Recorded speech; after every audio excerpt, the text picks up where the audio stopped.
2023 Range Rover Sport First Drive Review, a new experience.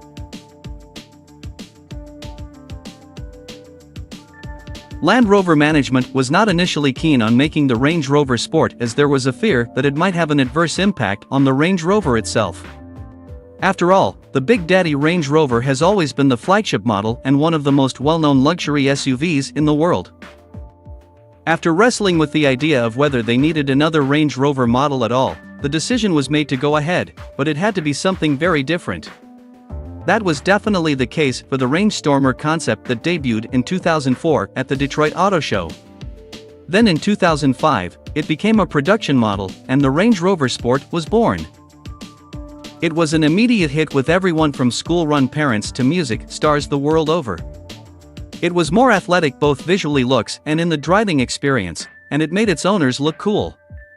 Plus, it was fast and loud, something to take on the Mercedes-AMG G63 Brigade. The arrival of the third generation brings with it some major changes, not least of all when it comes to design, suspension, and the introduction of plug-in hybrid technology. But can it still take the rough with the smooth as a Range Rover should?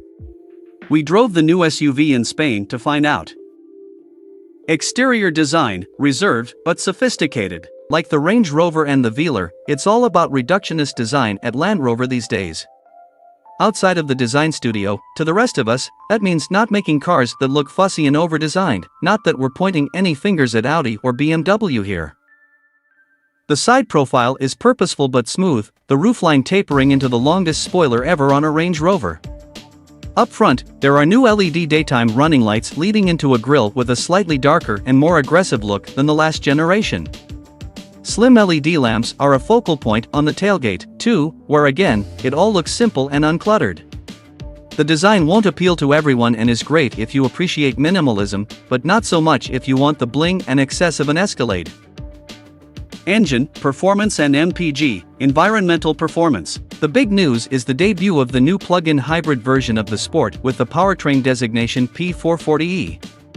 This setup combines a turbocharged 3.0-liter, inline six-cylinder Ingenium gasoline engine developing 395 horsepower on its own mated to a 141 horsepower electric motor fed by a 32.8 kWh, 31.8 kWh usable battery pack.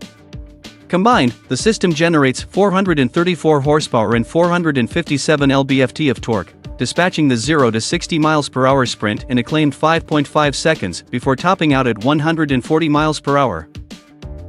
Before the knowledgeable pointed out, yes, the European spec version gets 510 horsepower, and no, the US can't have it, not officially anyway.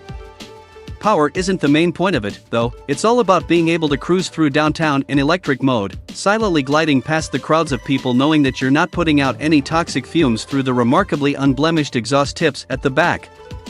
No, we're not insinuating anything.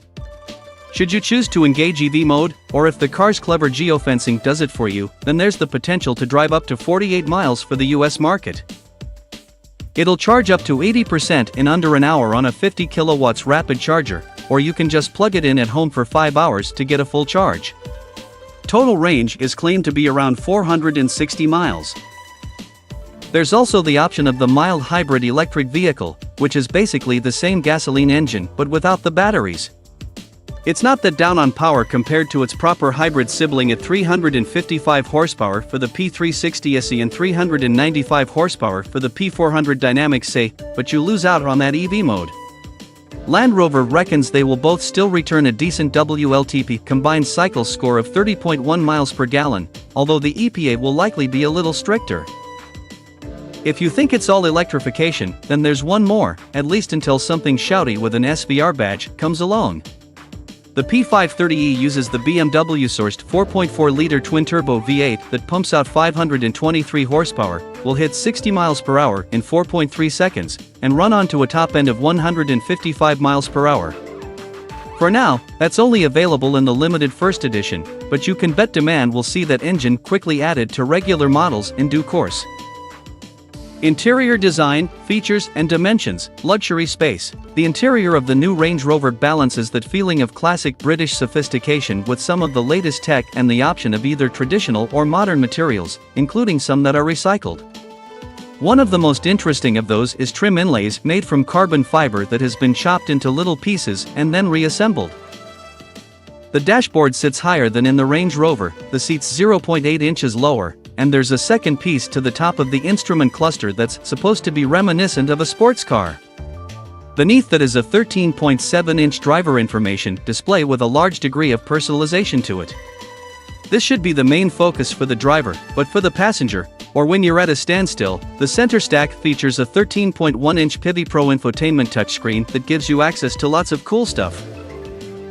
This provides access to audio, connectivity, and more off-road controls and cameras than most will ever use. Oh, and it can access Amazon Alexa these days, too, so you can order something outdoorsy to wear while you are off-roading or on-roading, for that matter. The seats are sumptuous regardless of the materials used and are now adjusted by controls on the door panel, similarly to Mercedes-Benz products.